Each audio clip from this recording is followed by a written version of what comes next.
I'm having so much fun trying to guess 300. Like, I bought into this whole, where are we going to go? Like, Tommy from the Bronx told me today that he's hearing it's going to be Fedor versus Aspinall. And, yeah, and before you laugh, like, yesterday, Biker Byron was telling me it's going to be, Kayla Harrison versus Amanda Nunes. And again, before you laugh, the day before that, Jesse on Fire told me it was going to be Nate Diaz versus George Masvidal. There is no boxing match. This is how they're secretly getting licensed in Nevada before they can drop the big announcement that they're going to fight. So the point is this. What is going on there? I mean, Israel Adesanya being cage-fied for Strickland versus Duplessis must have a tie-in. Do you agree with that? Is he in fact cage-side? Not that I know of. Just an internet rumor. But I was told, he went to court and he got that DUI thing cleared up so he could get to Canada. So I think he's cage-side. Are you telling me he is not? I don't know. I'm not there. It seems like a little bit of 2 + 2 = 8. I think the 3 scenarios that you just laid out are not accurate as well. For sure. Can I ask you a question? Yes. Can I ask you a question? Yes. Why are you so obsessed with this mystery? It seems like you're just racking your brain on a daily basis. I like that, Ariel. And you know what? I've never been like this before. I've never found myself. We have a great card this weekend. We have another one in February. We have another one in March. What does it matter? It's just some number. And by the way, guess what? Newsflash. It's not even the 300th card in UFC history. Yeah, I know. What does it matter? Why are you so obsessed with this? Okay. Explain. This is what's most interesting. And thank you for saying that, because I feel the same way. Like, the thing I am interested in as well is my own psychology. Like, why am I enjoying this? I've never enjoyed this before. I like the cards, as you say, and I would focus on what's next. There was something that was promised for 300. And there was something where Dana had made a comment that something has fallen into his lap. That was all done at precisely the same time that we were taking Blahal Muhammad's very obvious opportunity away from him. So it made me believe it's something at 170 pounds that has to do with Leon. Now, nobody's told me this. This is me being a detective. And so, I'm thinking, okay, it's going to be Khabib. Javier Mendez released this, said he's training Khabib, and they only train together when there's a fight coming up. Then Javier cleared that up and said, nah, you got the words right, you got the context wrong. So it's like, okay, well, I got this, though. It's going to be Islam. Islam is moving up to 170. He had said that he wanted to do this, and here's our answer. But no, it wasn't that. And then, the BMF fight, Ariel, I love the BMF belt. But the BMF fight, you got to be very careful, because you are signifying desperation at that point. You are signifying when you're bringing in a fight that nobody's ever asked for, between a weight class, you know what I'm saying? Like if Max and Justin had heat in the past, it would be one thing. If Justin's putting his #1 contendership on the line, which he should have to do, but none of these things were discussed, and it looks like, man, getting a little bit desperate for a fight here. So what in the hell is really going on? And that's one of the reasons I'm interested, partner. I mean, I think it's a huge miss. By the way, I think it's a huge miss that you got Conor and Chandler on top of a bill for International Fight Weekend. You got International Fight Weekend, you're telling me you can't bring a world title fight?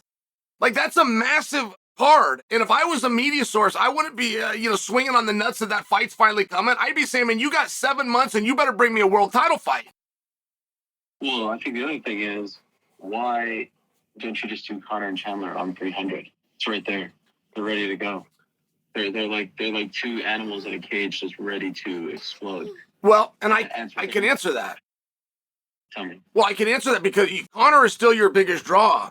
So if you got 300, you're going to bring a title fight. If you put Conor a card in anything but a main event, you've now demoted him. So it's a really big deal. He main events it. Who's going to be offended by that? The BMF champion? No, I think the audience would be. I mean, I personally would be. Well, I personally would be bothered if the biggest card of all time, which is what 300 is, doesn't have a world title fight. That would bother me. That wouldn't bother you? Zhang Weili is the world title fight. Okay, great. Then she has to go last. If you're bringing a world title fight, then she's got to go last. No, the biggest star goes last. Well, I hear what you're saying, but I mean, policies are still policies. What do you want to do? You want to throw that all up in the air? Yeah, they used to have a policy that the heaviest weight went last, and then they changed that too. I don't know. Were made to be I don't know if that's true. Well, Ariel, I am well aware that we fiercely adhere to what are the rules we make up as we go. I do have that, but I don't know that has been broken. I mean, I know if there was interim titles or something along those lines, but I don't know that that's wrong. I think that the heaviest title still goes last. What does that even mean? Like, why does it need to go last? The biggest fight goes last. It's the main event. Ariel, I agree that it should be, but I do not believe that you have an example that you can give me where a fight, regardless of how big, closed the night out after a title fight. I don't think you have an example. Off the top of my head, I just came off a long flight. I mean, where'd you fly to? Say interim. Well, I was in Puerto Rico for the Amanda Serrano Jake Paul press conference, so I just landed back home. The interim title. So you say interim title fight doesn't count because in New York, interim was co-main for heavyweights, and then main event was light heavyweight. If you give me a couple seconds, but no one wants to hear me rack my brain, I will just say that. Well, hold on though, and I hope you know I'm not arguing with you, and I'm so sorry to cut you because I called you to hear what you have to say. I don't mean to keep cutting you off, but well, when you say something though, sometimes I wonder why you said it, and you usually don't waste words. So, are you telling me? And I got to ask this, but are you telling me that you're hearing that potentially Conor and Chandler gets moved to 300? Okay. No, I did not say that. That's why I'm asking. Okay. No, I just said what's even crazier to me about all of this is that you have a fight just waiting, and you're like, yeah, you know what? I'm going to say this. You know what this reminds me of?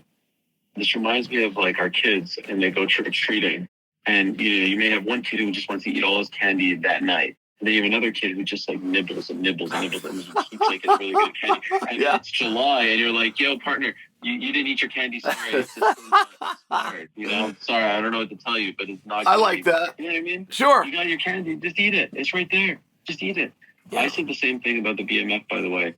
The only reason that, and people got mad at me, let me just say, in a vacuum, Max Holloway versus Justin Gaethje all day, those guys are allergic to boring fights. They don't know how to produce fights. Sure. But that fight is not happening if they didn't have holes to fill at the top of the 300 bill. If this was 2025 and we're at UFC 312, you're not making that fight. Max Holloway, all he has to do is wait just 4 weeks. And Ilya Topuria beats Volkanovski. He's the number one contender. Yeah. And Gaethje, we were told by the champ himself, is the number one contender. What's the point of this?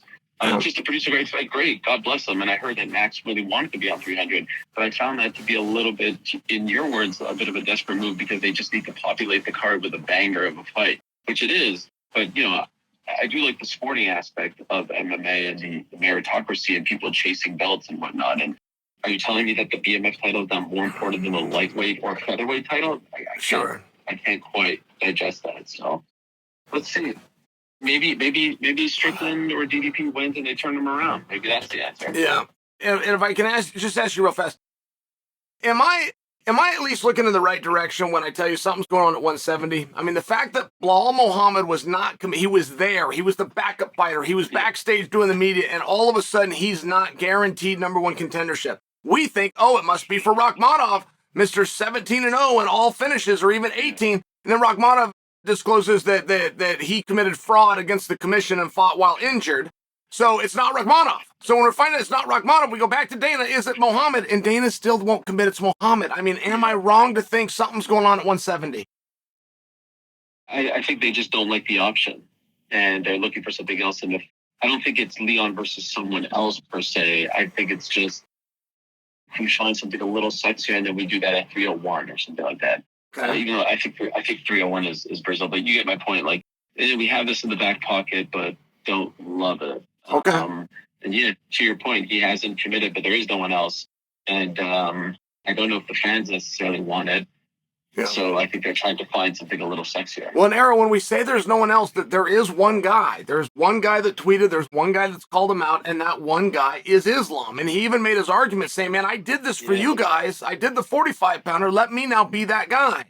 You say no. Rubbish. Ramadan is the problem. Ramadan is the problem. It's right after Ramadan, and he will train, understandably so, in the build-up to that. Sure. All right. I'm not going to touch that one. I mean, those get a little bit insensitive. We have people with the same belief pattern that are going to fight. They're in Ontario right now, and they got to fight tomorrow. So, I mean, I don't know how married to that we are, but fair enough. I'll walk away from it. All right. Well, Ramadan in 1 month. It's like mid-March. Early April. And Ariel, I saw a very beautiful tweet And I even liked it. A very beautiful tweet that you had put out to your friend who was the reporter that had asked Strickland the question that ended up going in a interesting place. Would you concede, though? Would you concede that to be at a fight press conference and to ask Sean Strickland a question that had absolutely nothing to do with fighting, in some ways, maybe you were looking for a little back and forth? I know that reporter. His name is Alex Lee. He's a great guy. I know Alex. I do believe that it's important to, support friends and colleagues. I also later tweeted that I believe strongly in time and place. And would I have necessarily asked that question in that exact moment in a scrum-like setting as opposed to a one-on-one? No. I would say, yeah, you can have that conversation. I think it's a really interesting conversation to have about the state of journalism. I will also say Alex doesn't get one-on-ones with Sean, so maybe he thought this was his opportunity to ask it. Sure. On top of all of that, understanding your point, I would also say when you show up wearing the T-shirt that Sean Strickland showed up wearing, you're inviting questions that are not fight related. Ariel, I couldn't read it. It said a woman in every kitchen. It said a gun in every hand, but I couldn't read the fine print. What was that? Whatever it is, you're trying to make social commentary. Sean Strickland enjoys talking about these things. Okay. And all he said was, do you still feel this way?